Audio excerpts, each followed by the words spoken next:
हे प्रश्न पाकिस्ताननी विचारले पाहिजे. ते विचारण्याची हिंमत पाकिस्तानची नाही, कारण त्यांचं कंबरडं मोडलेलं आहे. त्यामुळे ते शांत आहेत आणि ते प्रश्न राहुल गांधी विचारतायत. तर त्यांचे चेले चपाटे ते त्यांच्यापेक्षा गैररीते.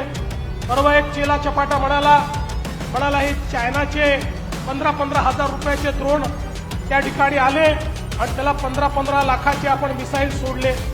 आता या मूर्खांना हेही माहिती नाही की शेतीमध्ये फवारणी करण्याचे ड्रोन आणि बॉम्ब घेऊन येणाऱ्या ड्रोनमध्ये काय अंतर आहे. इतके मूर्ख आहे. अरे वेड्यांनो, भारताने आपली ताकद काय दाखवली तर या ठिकाणी जेवढे ड्रोन आणि जेवढे क्षेपणास्त्र पाकिस्तानने पाठवले, एकही भारताच्या जमिनीला स्पर्श देखील करू शकला नाही. हवेतच ते सगळे तहस नहस करण्याचं काम हे भारताने केलं. आणि म्हणून बंधू भगिनींनो, आजपर्यंत आपण पाक व्यक्त काश्मीर ऐकत होतो. पाक व्यक्त काश्मीर आपल्याला सगळ्यांना माहिती आहे, पण आज माझ्या लक्षात आलं केवळ पाक व्यक्त काश्मीर नाही आहे, पाक व्यक्त काँग्रेस देखील तयार झालेली आहे.